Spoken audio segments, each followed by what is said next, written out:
Hello everyone, welcome to grade 8 sessions of subject history, and today we are discussing chapter number 11 and the chapter name is the making of the national movement from 1870s to 1947.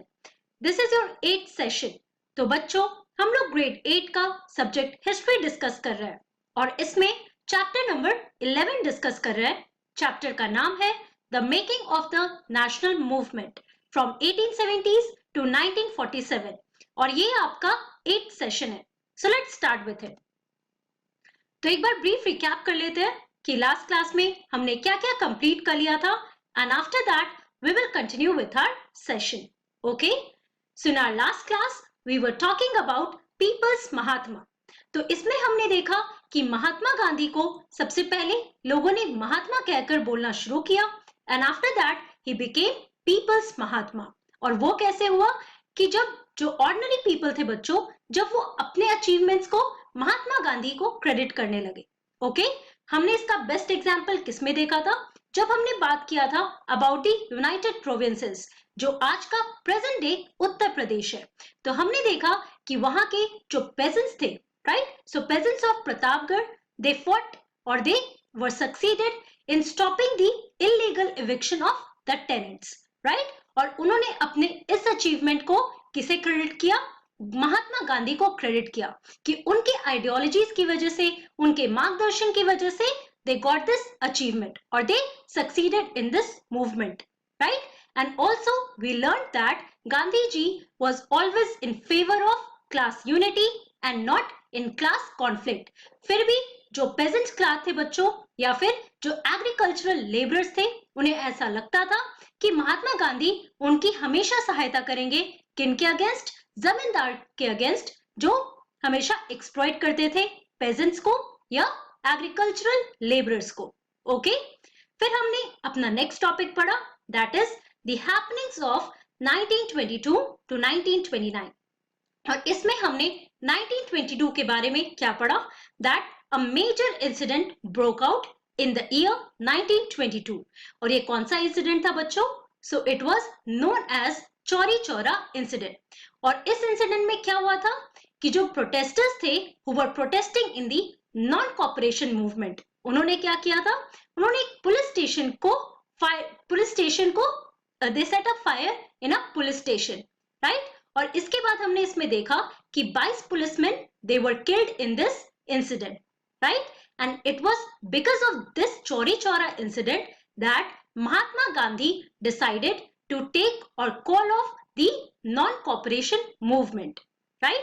उसके बाद हमने देखा कि mid 1920s में दो major developments हुए थे.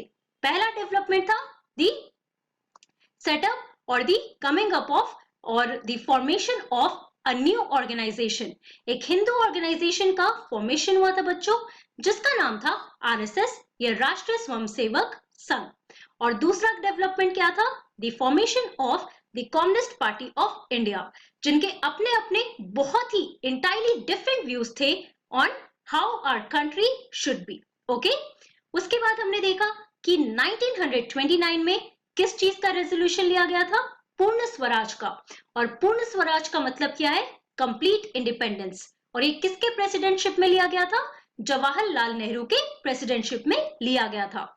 और 26 जनवरी 1930 को इंडिपेंडेंस डे के तौर पे इस इवेंट को मनाया गया था.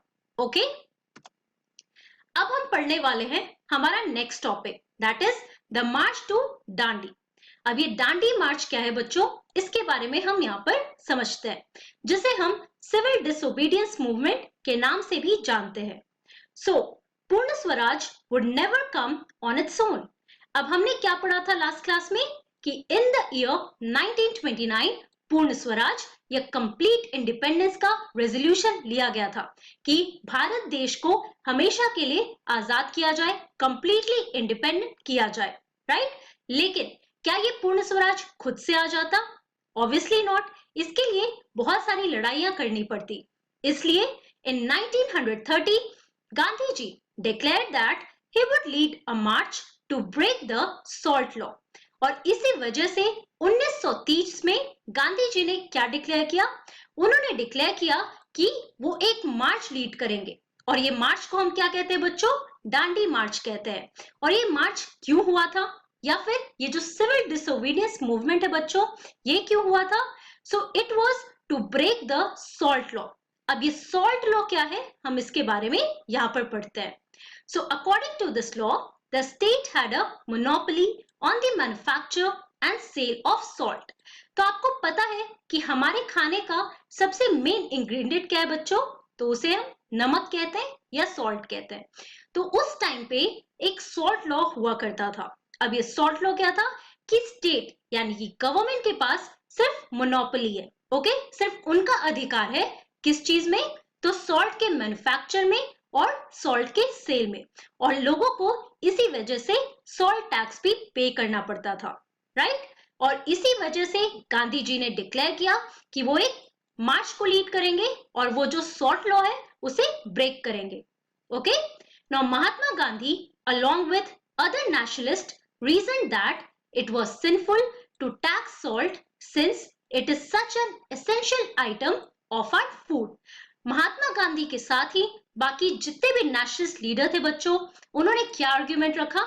उन्होंने कहा कि काफी सिंफुल था क्या कि सॉल्ट पे टैक्स लगाना। क्यों? क्योंकि हमारे खाने का ये बहुत ही इंपॉर्टेंट और बहुत ही एसेंशियल आइटम है, right? Now the salt march related to the general desire of freedom to a specific grievance shared by everyone and thus did not divide the rich and the poor. और ये जो salt march था बच्चों, जिसे हम डांडी मार्च भी कहते हैं, हमने इसमें देखा कि हमारे कंट्री में डिफरेंट रीजन से main women despite of their caste और देयर क्लास, कि जो हाई कास्ट के लोग थे या जो लो कास्ट के लोग थे बच्चों, सभी मिलजुल कर इस पूरे मूवमेंट में उन्होंने पार्टिसिपेट किया था और गांधी जी को अपना लीडर बनाया। Now this is the picture of the Dandi March here. Gandhi ji and his followers marched for over 240 miles from Sabarmati to the coastal town of Dandi. इसीलिए हम इसे डांडी मार्च भी कहते हैं। और ये मार्च कहां से कहां तक हुआ था बच्चों? तो ये साबरमती से हुआ था। साबरमती आश्रम से लेके डांडी तक ये पूरा मार्च हुआ था और ये 240 माइल्स की दूरी का था। Where they broke this government law by gathering the natural salt formed on the seashore and boiling sea water to produce salt. यहाँ पे आप इस पिक्चर में देखो, Gandhi ji is breaking the salt law that was set by the British government. और ये उन्होंने कैसे किया था बच्चों? तो उन्होंने कुछ natural salt गैदर किया था सी शोर से और फिर उसे बॉइलिंग सी वाटर में डाल के सॉल्ट प्रोड्यूस किया था, ओके। और इसकी वजह से जो ब्रिटिश गवर्नमेंट था बच्चों, उन्हें काफी गुस्सा आया और उन्होंने गांधी जी के सामने बहुत सारे नए पॉइंट्स रखे ताकि वो अपने सिविल डिसोबीडियंस मूवमेंट को या फिर ये डांडी मार्च को वापस ले। Now pageants, tribals and women participated in large numbers.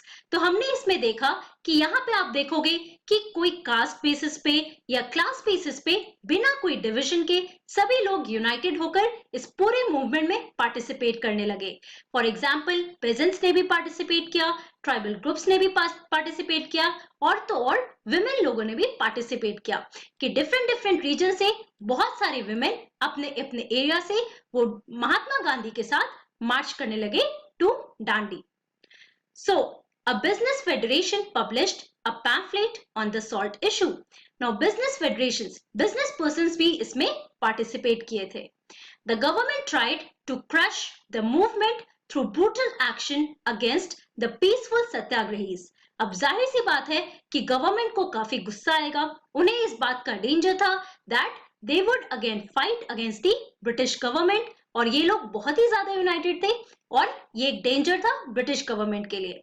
So British government ने क्या किया? उन्होंने कुछ वायलेंट मेजर्स लिए और उन्होंने बहुत ही बुरे तरीके से इस पूरे जो सत्याग्रही थे बच्चों, उनके पीसफुल डेमोन्स्ट्रेशन को क्रश करने की कोशिश की। The combined struggles of the Indian people bore fruit when the government of India act of 1935 prescribed the provincial autonomy and the government announced elections to the provincial legislatures in the year 1937। और इसके बाद क्या हुआ था बच्चों? कि 1935 में एक गवर्नमेंट ऑफ इंडिया एक्ट पास हुआ था जिसमें कि प्रोविंशियल ऑटोनॉमी दी गई थी, राइट। और उसके अलावा इलेक्शंस भी यहाँ पे अनाउंस किए गए थे by the government to the provincial legislature. और ये कब हुआ था बच्चों? ये 1937 में हुआ था, जिसमें कि इंडियन नेशनल कांग्रेस ने पार्टिसिपेट किया था। Now the Congress formed governments in 7 out of 11 province. तो प्रोविंस लेवल पे जो पहली बार इलेक्शन हुआ था बच्चों, उसमें इंडियन नेशनल कांग्रेस ने पार्टिसिपेट किया और उनको 11 प्रोविंसेस में से 7 प्रोविंसेस में जीत हासिल हुई। Okay, now let us talk about another movement here, that is Quit India and latter. Mahatma Gandhi decided to initiate a new phase of movement against the British in the middle of the Second World War. अब आपको पता होना चाहिए कि हमारा Second World War कब शुरू हुआ था। So it started from 1939 और ये कब एंड हुआ था बच्चों? तो 1945 में। अब इसी बीच में जो ये Second World War था उसमें ब्रिटेन ने भी पार्टिसिपेट किया था। अब जब ब्रिटेन के पास आर्मी की कमी हो रही थी तो उन्होंने क्या किया था, वो हमेशा इंडियंस को फोर्स कर रहे थे that they should participate in the war. लेकिन जब इंडियंस को लगा कि यहाँ पे वो अपने लिए कुछ फायदा निकाल सकते हैं तो उन्होंने बहुत सारे डिमांड्स रखने शुरू किए, लेकिन वो कोई भी डिमांड्स ब्रिटिश ने अभी तक पूरा नहीं किया था। और इसी वजह से महात्मा गांधी ने क्या डिसाइड किया, उन्होंने डिसाइड किया कि एक न्यू फेज ऑफ मूवमेंट की शुरुआत की जाए, को इनिशिएट किया जाए। और ये किसके अगेंस्ट था बच्चों? तो ये ब्रिटिश गवर्नमेंट के अगेंस्ट था। Now the British must quit India immediately, he told them. और उन्होंने लोगों को बोला कि ब्रिटिश को हमारे कंट्री को तुरंत ही छोड़ना पड़ेगा। और इसी वजह से ये क्विट इंडिया मूवमेंट हमारे कंट्री में लॉन्च किया गया, दैट इज देश छोड़ो, राइट। क्विट का मतलब है छोड़ना। So to the people he said, do or die. और ये स्लोगन आप लोगों ने बहुत बार सुना होगा, करो या मरो। ये स्लोगन किसने दिया था बच्चों? तो महात्मा गांधी ने दिया था। और ये कब दिया था? ये तब उन्होंने दिया जब ये क्विट इंडिया मूवमेंट लॉन्च किया गया था। Now in your effort to fight the British, but you must fight non violently. लेकिन उन्होंने इस बात पे बहुत ही अच्छे से एम्फेसाइज किया था दैट जो भी आप फाइट करो उसे नॉन वायलेंट मेजर्स के थ्रू करो। लेकिन क्या ये सारे इंडियंस समझ पाए थे बच्चों कि जो महात्मा गांधी के मेथोलॉजी था या फिर जो उनके आइडियाज थे that he emphasised on non violence and also satyagraha, वो बहुत लोगों को समझ नहीं आया था। और इसी वजह से ये जो क्विट इंडिया मूवमेंट था बच्चों, ये काफी वायलेंट टर्न ले लिया था आगे जाकर। यहाँ पे आप देख सकते हो, now this is a picture showing the participants of the quit India movement. जो रोड पे लोगों ने पीसफुल डेमोन्स्ट्रेशन शुरू किया था, बाद में वो वायलेंट टर्न लेने लगा, ओके, जिसके बारे में अभी आप आगे पढ़ोगे। Gandhi ji and other leaders were jailed at once but the movement spread. और उसके बाद आप देखो कि गांधी जी के साथ साथ ऐसे बहुत सारे नेशनल लीडर्स थे जिनको जेल में डाल दिया गया, लेकिन उसके बावजूद भी ये मूवमेंट डिफरेंट रीजन्स में स्प्रेड करने लगा। It specially attracted peasants and the youth who gave up their studies to join it. अब यहाँ पे आप देखो कि peasants के साथ साथ जो students, जो youth group था बच्चों, वो भी इस movement को join करने लगे। Communications and symbols of state authority were attacked all over the country.